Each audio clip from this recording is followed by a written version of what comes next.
Hello बच्चों, welcome back to my channel. Aki Guru class में आप सभी प्यारे बच्चों का स्वागत है। जैसा कि बच्चों आप थंबनेल में देख रहे हैं कि बिहार मैट्रिक सेंटअप परीक्षा। बच्चों मैं आपको बता दूं कि ये आप लोग के सभी विद्यालय में सेंटअप की परीक्षाएं कंटिन्यू हो रही हैं। ठीक है, अभी 2 परीक्षा हो चुकी है, तीसरा परीक्षा आपको कल जो है बच्चों विज्ञान का है। तो बच्चों मैंने इससे पहले का एक पार्ट था जिसमें ओरिजिनल टू बिल्कुल ओरिजिनल कल के एग्जाम में बिल्कुल वैसा ही क्वेश्चन देखने को मिलेगा। ऑब्जेक्टिव मैंने बना दिया है, इसका ये दूसरा पार्ट है सब्जेक्टिव। इस वीडियो में सिर्फ और सिर्फ सब्जेक्टिव है, तो बच्चों जल्दी से देख लो क्योंकि आपको कल यहाँ से पूरा 99 नहीं 100% श्योर है कि सेम टू सेम क्वेश्चन आपको देखने को मिलेंगे। मुझे जितने क्वेश्चन मिले मैं वो लेके आ चुका हूँ बच्चों। तो बच्चों आपसे एक रिक्वेस्ट रहेगा, आप वीडियो को पूरा देखें और पूरा देखने के बाद आपको एहसास होगा कि मेरा काफ़ी ज़्यादा स्ट्रांग हो गया है। बच्चों प्लीज़ बच्चों आप एक बार वीडियो देखो तो सही कि आपको कितना बेनिफिट्स मिलेगा, और अंतिम समय तक बने रहना और कल के क्वेश्चन से मेरा हर एक क्वेश्चन मिलाना कि मिला है कि नहीं। तो चलिए बच्चों समय न बर्बाद करते हुए क्वेश्चन के फर्स्ट पार्ट पे चले। आज क्वेश्चन का सब्जेक्टिव पार्ट है और पहला क्वेश्चन क्या है बच्चों, तो पहला क्वेश्चन है उत्तल लेंस को अपसारी लेंस क्यों कहा जाता है। ठीक है बच्चों, पहला क्वेश्चन है उत्तल लेंस को अपसारी लेंस क्यों कहा जाता है।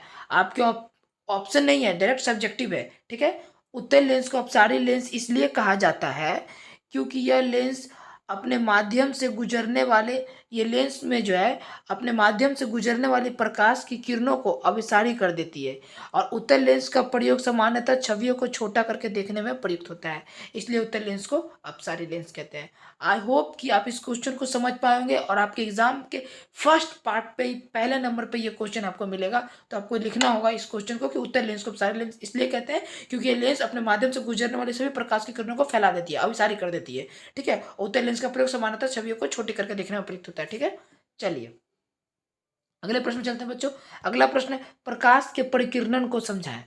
देखिए दूसरा प्रश्न है जब प्रकाश किसी ऐसे माध्यम से गुजरता है तो जिसे धूल तथा अन्य पदार्थों के अत्यंत सूक्ष्म कण होते हैं, कण नहीं बच्चों या कण होगा, ठीक है कण होते हैं, तो इनके द्वारा प्रकाश सभी दिशा में प्रसारित हो जाती है जिसे प्रकाश का परिकिरण कहते हैं। जब प्रकाश की किरण किसी माध्यम से ऐसे माध्यम से गुजरते हैं जहां पर धूल या अन्य पदार्थ मौजूद हो तो उस प्रकाश की किरण बच्चों उस धूल पर पड़कर वो धूल के ऊपर पड़ने के बाद वो प्रकाश जो है उसको चारों दिशा में प्रसारित कर देती है। उसी प्रक्रिया को प्रकाश का परिकिरण कहते हैं बच्चों। ठीक है बच्चों, इसका साइज थोड़ा सा बड़ा कर लेते हैं हम ताकि आपको समझ में आए। ठीक है, चलिए अगले प्रश्न चलते हैं। अगला प्रश्न है विद्युत चुंबकीय प्रेरण से आप क्या समझते हैं। विद्युत चुंबकीय प्रेरण से आप क्या समझते हैं। बच्चों आपके प्रश्न है यही, इसका उत्तर क्या होगा, किसी चालक को किसी परिवर्तित चुंबकीय क्षेत्र में रखने पर उस चालक के सिरों के बीच विद्युत वाहक बल उत्पन्न होने के विरुद्ध चुंबकीय प्रेरण कहते हैं। बच्चों एक बार फिर से रिपीट करेंगे, विद्युत चुंबकीय प्रेरण से आप क्या समझते हैं, तो आप लिखिएगा किसी चालक को किसी परिवर्तित चुंबकीय क्षेत्र में रखने पर उस चालक के सिरों के बीच विद्युत वाहक बल उत्पन्न होने के विरुद्ध चुंबकीय प्रेरण कहते हैं। आई होप कि आपको ये याद हो गया होगा, आप स्क्रीनशॉट भी ले सकते हैं बच्चों। ठीक है, अगले प्रश्न में चलते हैं। अगला प्रश्न क्या है, अगला प्रश्न है बच्चों, अगला प्रश्न है गोलीय दर्पण की प्रकृति को आप कैसे पहचानोगे। तो इसका उत्तर सुनिएगा बच्चों बढ़िया से, आप ध्यान से समझिए बच्चों, आपको सारा आंसर मिल जाएगा। गोलीय दर्पण किसी खोखले गोले का एक भाग होता है, ठीक है, जिसकी एक सतह भीतरी और दूसरी बाहरी, भीतरी या बाहरी पॉलिशदार रहती है ताकि पृष्ठ से प्रकाश का प्रवर्तन हो सके। बस यही एक पहचानने का और भी नियम है, लेकिन आपको बस शॉर्ट में इतना ही लिखना है। ठीक है, क्योंकि 2 नंबर का ये क्वेश्चन है। चलिए अगले प्रश्न चलते हैं, वीडियो को पॉज कर बच्चों स्क्रीनशॉट ले सकते हैं आप। ठीक है, अगला प्रश्न है बच्चों, पवन ऊर्जा से पवन से ऊर्जा प्राप्त करने के क्या फायदे हैं। तो बच्चों आपके आंसर है पवन से ऊर्जा प्राप्त करने के ये फायदे हैं कुछ इस प्रकार से। पवन ऊर्जा हवा से प्राप्त ऊर्जा है, यह एक प्रकार की गतिज ऊर्जा है जो वायु प्रवाह की क्रिया से उत्पन्न होती है। ठीक है बच्चों, इस ऊर्जा को हम एक जनरेटर के माध्यम से विद्युत ऊर्जा में परिवर्तित कर सकते हैं। यह एक स्वच्छ नवीकरणीय और प्रदूषण मुक्त ऊर्जा है जो जीवाश्म ईंधन से उत्पन्न ऊर्जा को बदलने में मदद कर सकती है। बच्चों उम्मीद है कि आपने इसका सही उत्तर तरीके से याद कर लिया होगा, सही तरीके से समझ गए होंगे। बच्चों अगर आप नहीं भी समझे तो आप इसका स्क्रीनशॉट ले लीजिए और आप इसे या फिर कॉपी में उतार लीजिए, आप इसे याद करिएगा, ठीक है। चलिए अगले प्रश्न में चलते हैं। अगला प्रश्न है जीवाश्म ईंधन की कमियां क्या हैं। अब बच्चों जीवाश्म ईंधन की जो कमियां उसे यहाँ पे बताना है। तो जीवाश्म ऊर्जा का अनवीकरणीय स्रोत है, ठीक है। अनवीकरणीय स्रोत आपको पते होना चाहिए कि अनवीकरणीय स्रोत या नवीकरणीय स्रोत किसे कहते हैं, ठीक है। जो कि सीमित है, जो सीमित है, जिसका एक भंडारण बहुत मुश्किल से किया जा सकता है, बहुत लंबे समय के बाद प्राप्त होता है, उसे अनवीकरणीय कहते हैं, ठीक है। या फिर प्राप्ति नहीं होता है।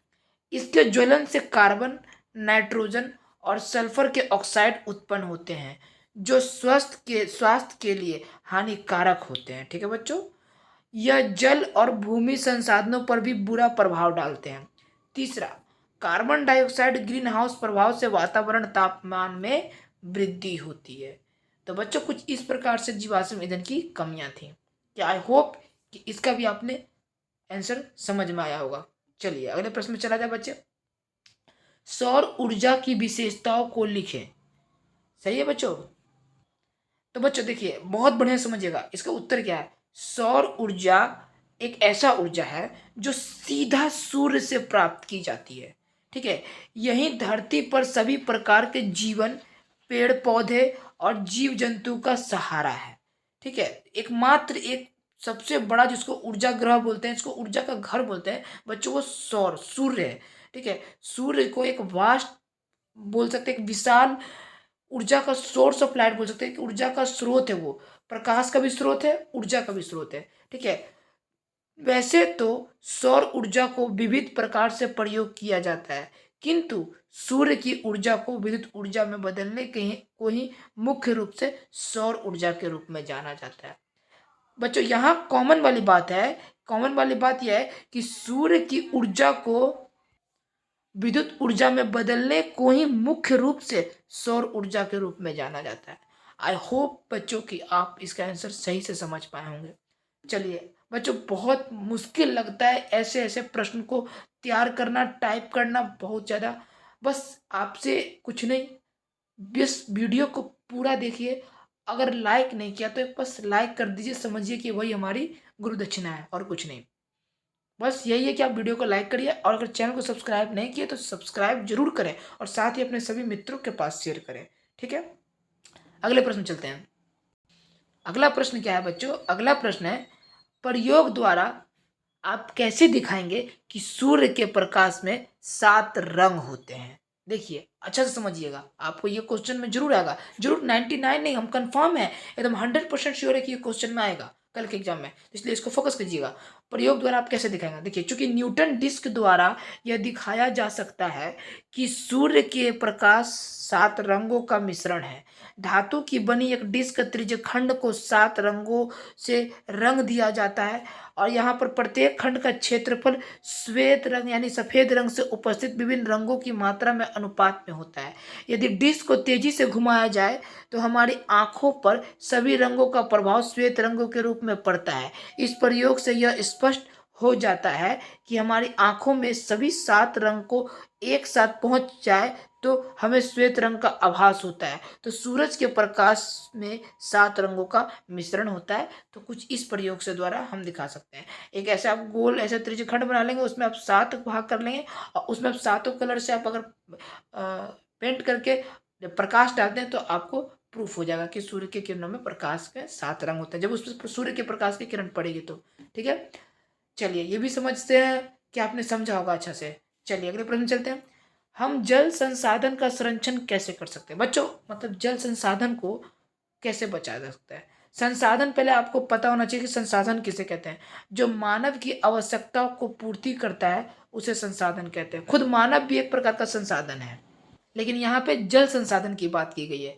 तो जल संसाधन क्या है। तो जल संरक्षण एवं विकास वर्षा की बूंद का पृथ्वी पर गिरने के साथ ही करना चाहिए।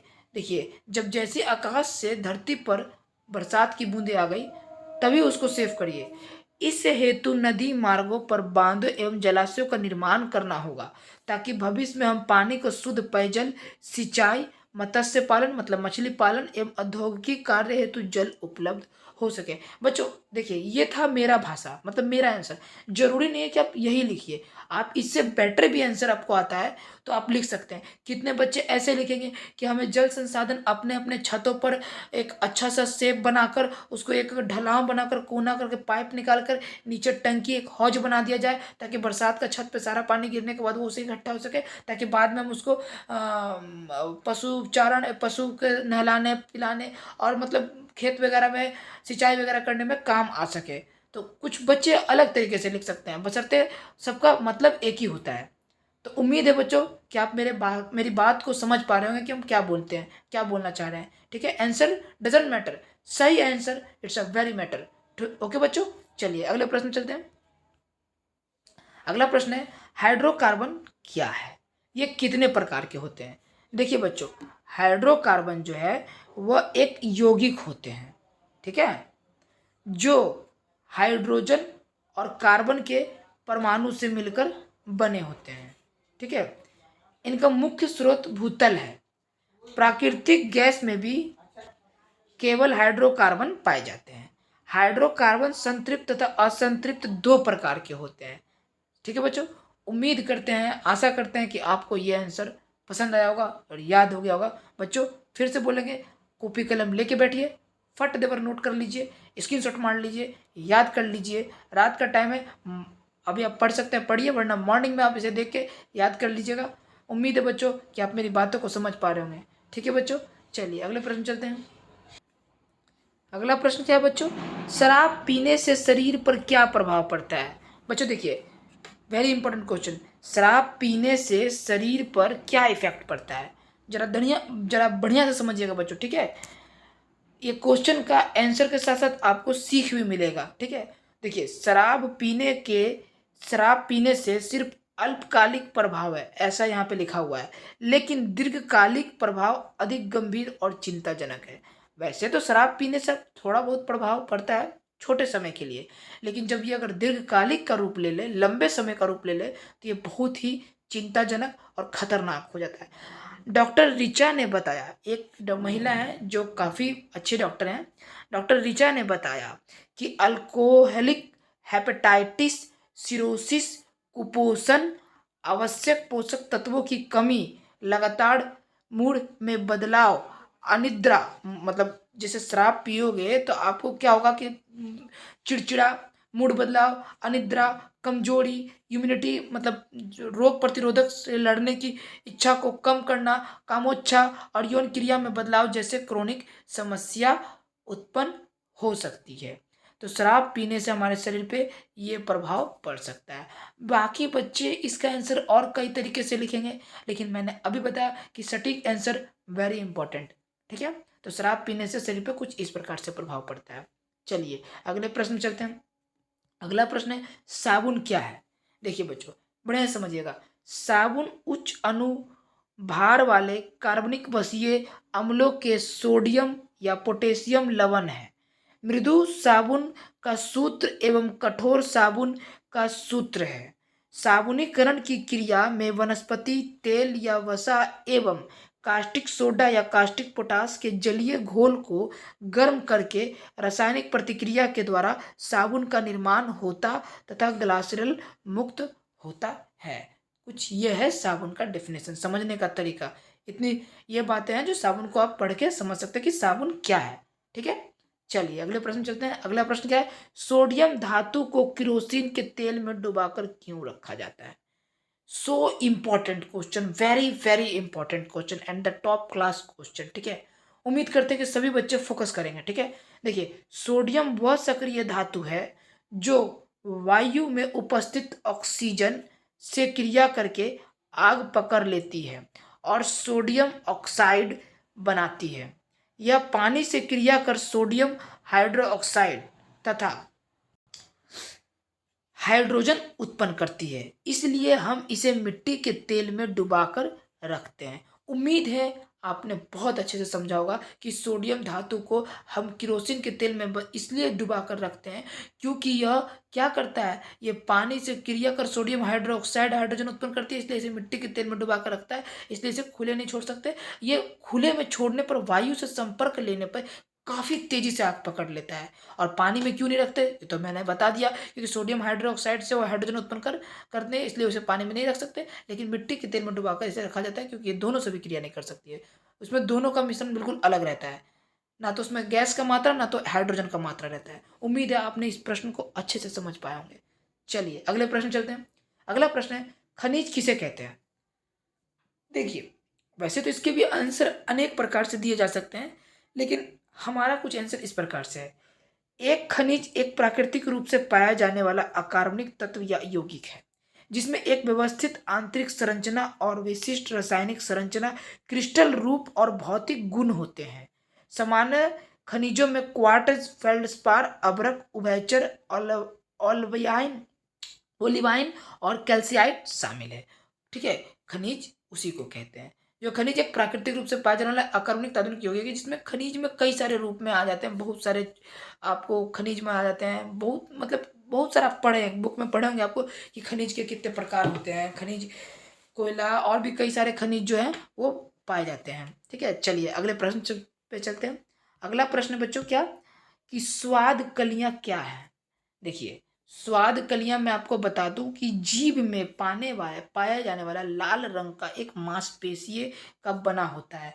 इसकी ऊपरी सतह पर कुछ दाने दाने हल्के उभार रहते हैं। आप अपने जीभ को बाहर निकालिए, अभी निकालिए, अगर घर पे देख रहे हैं मेरा वीडियो, और शीशा लीजिए और शीशे में अपने जीभ को देखिए। आप देखिएगा कि हल्का हल्का दाने दाने से आपके जीभ में उभरा सा निकला हुआ है, उसी को स्वेद कलिकाएं कहते हैं। वो करती क्या है काम, तो वो बच्चों आपको भोजन को स्वाद पता लगाने में बहुत मदद करती है, जिस कारण आपको पता चलता है कि ये तीखा है, ये मीठा है, ये खट्टा है। ठीक है, चलिए अगले प्रश्न में चलते हैं। अगला प्रश्न है, डीएनए डिक्सोराइब न्यूक्लिक एसिड, इसका फुल फॉर्म हो गया बच्चों। डीएनए आनुवांशिकता का आधार है। कैसे, देखिएगा, डीएनए में प्रतिकृतिकरण के द्वारा अपने ही जैसे अणु के संश्लेषण की क्षमता होती है, जिसके द्वारा यह आनुवंशिक सूचनाएं नई पीढ़ी में पहुंचती है। इसलिए डीएनए आनुवंशिकता का आधार है। उम्मीद है आपने आंसर को बहुत अच्छे से समझा होगा। चलिए अगले प्रश्न चलते हैं। अगला प्रश्न क्या है, ग्लाइकोलाइसिस ग्लाइकोलाइसिस क्या है बच्चों। ग्लाइकोलाइसिस या ग्लाइको अपघटन कोशिकीय श्वसन की प्रथम अवस्था है, जो कोशिकीय द्रव में होती है। इस क्रिया में ग्लूकोज का आंशिक ऑक्सीकरण होता है। फलस्वरूप ग्लूकोज के एक अणु पायरुविक अम्ल के दो अणु बनते हैं तथा कुछ ऊर्जा मुक्त होते हैं। इसी को ग्लाइकोलाइसिस कहते हैं। आई होप बच्चों कि आपने इस प्रश्न का आंसर समझ लिया होगा। ठीक है, अगले प्रश्न चलते हैं। उपभोक्ता किसे कहते हैं। देखिए, ये भी आपके एग्जाम में, कल मैंने जितने यहाँ पे क्वेश्चन कराए ना, आई एम 100% श्योर बच्चों, ये सब कल एग्जाम में आने वाले हैं। ठीक है, तो उपभोक्ता या तो एक व्यक्ति या लोगों का समूह हो सकता है, जो केवल व्यक्तिगत उपयोग के लिए या वस्तु और सेवा को खरीद या उपयोग करता है, ना कि निर्माण या पूर्ण विक्रय के लिए। वे बिक्री वितरण श्रृंखला में अंतिम उपयोग करता है। उम्मीद है आपने इसका भी आंसर नोट किया होगा। ठीक है, अगले प्रश्न चलते हैं। अगला प्रश्न है, पर्यावरण की सुरक्षा कैसे की जा सकती है। देखिए, इसका भी आंसर कई सारे बच्चे अपने तरीके से लिखेंगे, लेकिन सबके अपने अपने तरीके होते हैं, लेकिन आंसर सही होना चाहिए। इसका क्वेश्चन में आंसर क्या दिया हुआ है, पर्यावरण को संरक्षित करने के लिए भारत ने भी महत्वपूर्ण कदम उठाया और 1986 में पर्यावरण संरक्षण अधिनियम पारित कर दिया। इस अधिनियम का मुख्य उद्देश्य वातावरण में घुले घातक रसायनों की अधिकता को कम करना और पारिस्थितिकीय तंत्र को प्रदूषण से बचाना है। इस अधिनियम का निर्माण पर्यावरण के संरक्षण और सुरक्षा के लिए बनाया गया है। उम्मीद है आपने इसका आंसर समझा होगा। ठीक है, चलिए अगले प्रश्न चलते हैं। अगला प्रश्न है, गर्मी के दिनों में अधिक पसीना क्यों आता है। देखिए, इसमें क्या आंसर दिया हुआ है, बढ़िया से समझिएगा। गर्मी के दिनों में पसीना आना स्वाभाविक है। आप कुछ करेंगे भी नहीं, कोई काम भी ना करें, फिर भी आपको पसीना आएगा, ये तो अपने आप तो स्वाभाविक है। ठीक है, शरीर के श्वेत ग्रंथि से तरल पदार्थों को रिलीज होने के कारण पसीना आता है। इसे शरीर के लिए स्वाभाविक प्रक्रिया माना जाता है, पर सामान्य से अधिक पसीना आने की समस्या आपके लिए अलार्मिंग हो सकती है। मतलब और सारी प्रॉब्लम हो सकती है कई सारे। तो गर्मी के दिनों में अधिक पसीना आना एक स्वाभाविक है। आप कई सारे मेहनत करते हैं, काम करते हैं, दिन का तापमान बहुत गर्म रहता है, टेम्परेचर हाई रहता है, ठीक है। तो इस कारण जो है हम कोई भी काम करते हैं तो हमें ज़्यादा काम करने के कारण, थकान महसूस होने के कारण शरीर में एक प्रकार की श्वेत ग्रंथि है जो तरल पदार्थ को रिलीज करने लगती है, जिस कारण जो है वो हमें पसीना आता है। उम्मीद करते हैं कि आपने इस प्रश्न को सही से समझ पाए होंगे। चलिए अगले प्रश्न चलते हैं। अगला प्रश्न क्या है बच्चों, कि मधुमेह के रोगियों को इंसुलिन के इंजेक्शन देकर चिकित्सा क्यों की जाती है? ठीक है, समझिएगा इसका उत्तर। मधुमेह यानी डायबिटीज पेशेंट, ठीक है, इंसुलिन हार्मोन रक्त शर्करा को नियंत्रित करता है। मतलब जो हमारे हार्मोन में जो जो मतलब शर्करा है, इसको आप कह सकते हो बच्चों चीनी का रोग, जैसे डायबिटीज पेशेंट, उसमें जो शर्करा होता है हमारे ब्लड में उसको कंट्रोल करता है, ये इंसुलिन इंजेक्ट करते हैं हमारे बॉडी में, ठीक है। मधुमेह के रोगी में अग्नाशय ग्रंथि के अल्प सक्रियता के कारण यह हार्मोन कम मात्रा में स्रावित होता है, जिससे रक्त शर्करा बढ़ जाती है। इसके शरीर पर घातक परिणाम होते हैं। इसलिए इंसुलिन का इंजेक्शन देकर रोगी की रक्त शर्करा को नियमित किया जाता है। उम्मीद है बच्चों कि आपको इसका आंसर अच्छा लगा होगा और समझ में आया होगा, ठीक है। अगले प्रश्न चलते हैं बच्चों। अगला प्रश्न है, कृत्रिम वृक्क क्या है और यह किस प्रकार कार्य करता है? देखिए बच्चों, वृक्क की संरचनात्मक क्रियात्मक इकाई तो नेफ्रॉन को कहते हैं, ये तो सबको पता है, लेकिन कृत्रिम वृक्क क्या है देखिएगा, बढ़िया समझिएगा। यह एक उपकरण होता है, ठीक है, जो नाइट्रोजनी व्यर्थ पदार्थों को अपोहन के द्वारा रक्त से अलग करता है। हमें कृत्रिम वृक्क की आवश्यकता इसलिए पड़ती है क्योंकि बहुत सारे कारक जैसे संक्रमण, यानी किसी प्रकार का हमारा बीमारी हो गया, संक्रमण हो गया, रोग से ग्रसित हो गए, या चोट लग गया, या कम रक्त प्रवाह वृक्क के कार्य प्रणाली को कम कर देता है। मतलब संक्रमण होना, चोट लग जाना, कम ब्लड का प्रवाह होना, सर्कुलेट करना, हमारा जो वृक्क है ना, किडनी, उसका जो कार्य करने का जो जो कार्य करने का योग्यता है उसको कम कर देता है। इससे शरीर में हानिकारक पदार्थों की मात्रा बढ़ जाती है।